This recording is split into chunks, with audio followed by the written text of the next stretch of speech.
What's going on, everybody? Mortem here, this time bringing you something a little bit different with my favorite mods from Baldur's Gate 3. Now, as a review channel, I don't really deal with mods too often these days. Generally speaking, I'm glad they exist for people. I think anything that helps you get enjoyment out of games you paid for is perfectly cool with me. Now, that said, as somebody who reviews games, anything that sort of alters that base experience that you're actually paying for is something I'm going to avoid. I will say that some older games that only really run if you mod them do occasionally come up, but beyond that, I don't, as a result, have too much of a chance to talk about mods very often. But seeing how Baldur's Gate 3 was a huge thing on the channel here, and the mod support that was added not all that long ago has really added some legs to this game, with the average player count for BG3 in 2024 actually beating out its launch year of 2023, I'm happy to see a game that meant so much to me actually still manage to provide all these experiences directly from the community who has worked on these things. And to that end, a few people over the last month or so have asked me about exactly this video, to see if there were any mods in particular that I really enjoyed. And the answer is obviously yes, a few of them. But speaking for myself, things I really enjoy are convenience features, the occasional silly things that simply make me laugh, and to use a different game as an example for that one, in Skyrim there is a mod you can get for the mud crabs that makes them curse every single time you hit them, which is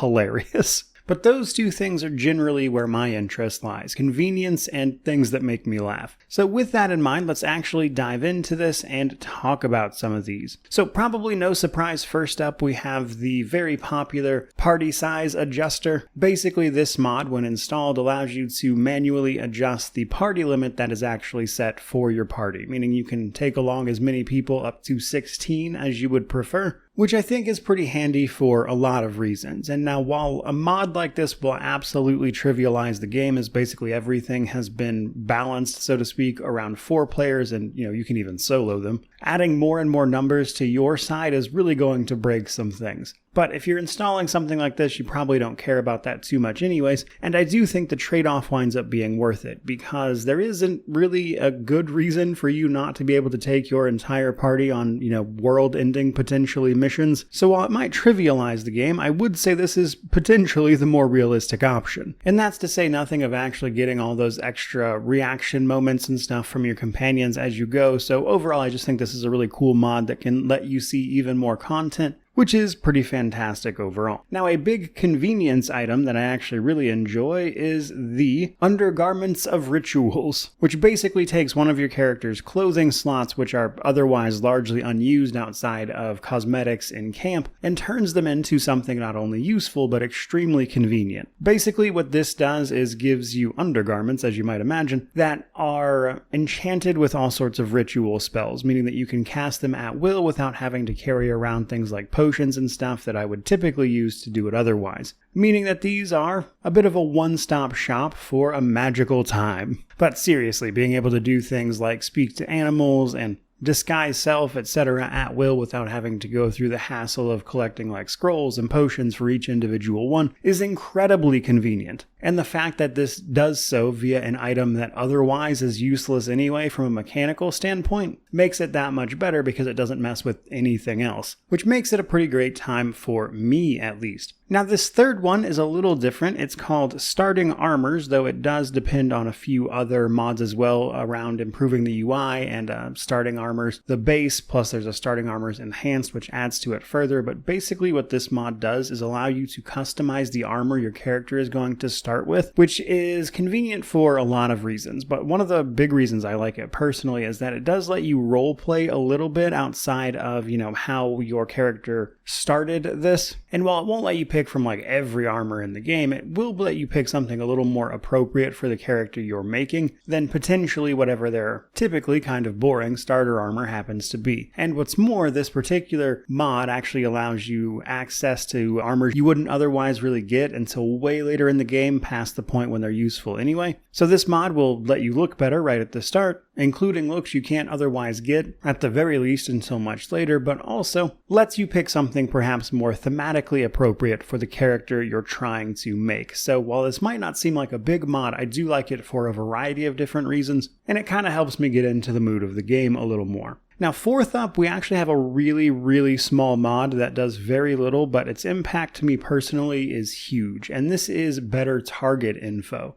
Better Target Info literally just makes small adjustments to the health bars and things of the enemies or creatures that you are mousing over, including doing things like adding their portrait to it so you can see exactly who they are, say in the initiative order as an example, alongside just better portraying their buffs and resistances and weaknesses, which is really the big part, because normally you'd have to go in, examine an enemy, and with this mod, all I have to do is mouse over them, which instantly tells me the most pressing information about that character without me having to go into the examine window every single time, because as much as I've played this game, I don't actually memorize things like resistances and vulnerabilities for every single enemy. So in terms of what this particular mod does, it really couldn't be smaller, but I really do love this one, just because of how convenient it actually is. But to wrap up this particular video with one final mod, this one really makes me laugh, and it's called the Devil You Gnome, and what it does is it turns Raphael into a gnome, and to go from his usual self to someone of a slightly more diminutive stature, but saying the same outrageously arcane things at you never fails to get a laugh out of me. And what's more, they actually did a pretty decent job of adjusting the camera here. I imagine that has to do with like the race swap of it and the fact that, now that he's a gnome, technically I imagine the camera adjusts for that. And while it's not perfect, it does a really good job of simply turning him into a gnome, which on its own is just incredibly funny. And while it would be easy to make fun of Raphael in his new gnome form, you do need to remember that it's important to be the bigger person in this one, which I think is as good a place as any to wrap up this particular video, so hopefully you enjoyed it. I'd love to hear what mods you're playing with down in the comment section below. I love a good dice mod as an example, but I also know people often enjoy playing around with mods and things that change a great deal more of the experience than I personally love, and I honestly enjoy hearing about them at the very least. So do remember to like, comment, subscribe, all the YouTube jazz, but regardless of any of that, truly, just thank you so much for watching. I really do appreciate it. May you wander in wisdom and have an amazing day.